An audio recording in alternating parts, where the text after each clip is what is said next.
السلام علیکم ورحمۃ اللہ وبرکاتہ۔ آئیے آج کے اس بیان میں ایک ایسے صحابی کے بارے میں جو بھوک سے بے چین تھے، ان کا کیا نام تھا اور انہوں نے اپنی بھوک کو کس طرح سے دور کیا۔ یہ سب جاننے سے پہلے چینل کو سبسکرائب کریں اور بیان شروع کرتے ہیں۔ بیان کو بیچ میں کاٹیں نہ بلکہ پورا اطمینان سے سنیں تاکہ بات سمجھ میں آ جائے۔ تو آئیے بیان شروع کرتے ہیں۔ حضرت ابو ہریرہ رضی اللہ تعالی عنہ بھوک سے نڈھال ہو کر ایک راستے میں بیٹھ گئے۔ حضرت ابو بکر صدیق رضی اللہ تعالیٰ عنہ کا وہاں سے گزر ہوا تو ان سے انہوں نے قرآن کی ایک آیت کو پوچھا۔ مقصد صرف یہ تھا کہ شاید وہ مجھے اپنے گھر لے جا کر کچھ کھلا دیں گے، مگر انہوں نے راستہ چلتے ہوئے آیت کو بتلا دیا اور آگے چلے گئے۔ تھوڑی دیر کے بعد حضرت عمر فاروق اعظم رضی اللہ تعالی عنہ اس راستے سے گزرے۔ ان سے بھی انہوں نے ایک آیت کا مطلب پوچھا۔ غرض صرف یہی تھی کہ آپ ہی کچھ کھلا دیں گے، مگر وہ بھی آیت کا مطلب بتا کر چل دیے۔ اس کے بعد تھوڑی دیر بعد حضور اقدس صلی اللہ علیہ وسلم تشریف لائے اور حضرت ابو ہریرہ رضی اللہ تعالی عنہ کے چہرے کو دیکھ کر اپنی خداداد بصیرت سے جان لیا کہ یہ بہت بھوکے ہیں۔ آپ نے انہیں پکارا، انہوں نے جواب دیا اور آپ کے ساتھ چل دیے۔ جب آپ کاشانہ نبوت میں پہنچے تو گھر میں دودھ سے بھرا ہوا ایک پیالہ دیکھا۔ گھر والوں نے آپ کو اس شخص کا نام بتلایا جس نے دودھ کا یہ ہدیہ بھیجا تھا۔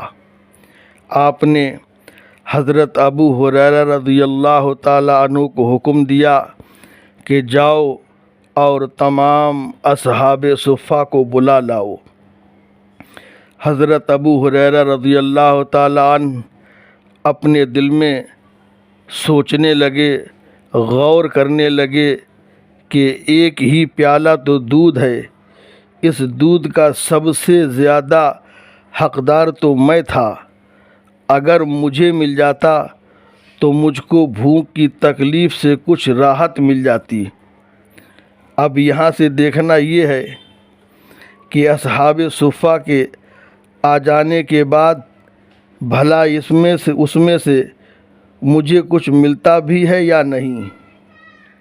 آپ کے دل میں یہی خیالات گردش کرنے لگے، یہی آپ سوچنے لگے، یہی فکر کرنے لگے، مگر اللہ و رسول کی اطاعت سے کوئی چارہ نہ تھا۔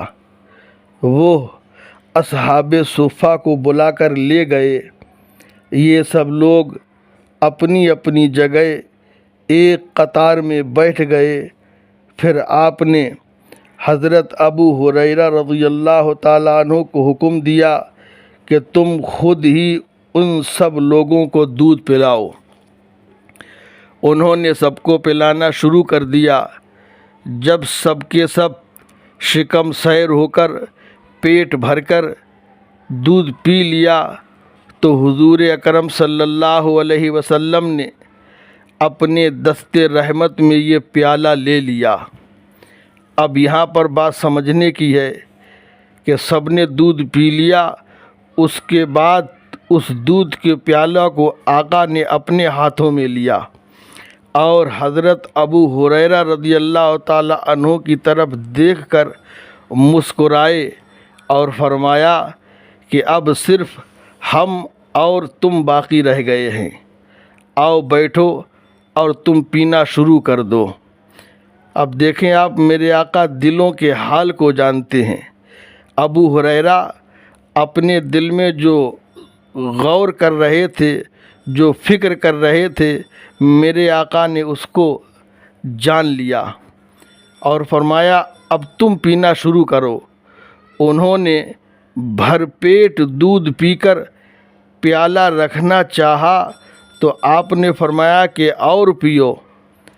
انہوں نے پھر پیا، لیکن آپ بار بار فرماتے رہے کہ اور پیو اور پیو، یہاں تک کہ حضرت ابو ہریرہ رضی اللہ تعالیٰ عنہ نے عرض کیا کہ یا رسول اللہ صلی اللہ علیہ وسلم، مجھے اس وحدہ لا شریک کی قسم جس نے آپ کو حق کے ساتھ بھیجا ہے، اب میرے پیٹ میں اتنی گنجائش نہیں رہی ہے کہ میں دودھ پی سکوں۔ اس کے بعد حضور صلی اللہ علیہ وسلم نے وہ دودھ کا پیالہ اپنے ہاتھ میں لے لیا اور جتنا دودھ بچ گیا تھا آپ نبی کریم صلی اللہ علیہ وسلم نے بسم اللہ پڑھ کر کے اس دودھ کو پی لیا۔ یہی وہ معجزہ ہے میرے آقا کا کہ جس کی طرف اشارہ کرتے ہوئے امام اہل سنت علیہ الرحمت والرضوان نے فرمایا، کیوں جناب ابو ہریرہ کیسا تھا وہ جامع شیر جس سے 70 صاحبوں کا دودھ سے منہ پھر گیا۔ محترم حضرات، میرے آقا صلی اللہ علیہ وسلم کے ہاتھوں میں وہ برکت اور وہ کرامت، وہ معجزہ تھا کہ آقا جس میں ہاتھ لگا دیا کرتے تھے وہ چیز کبھی ختم نہیں ہوا کرتی تھی۔ السلام علیکم۔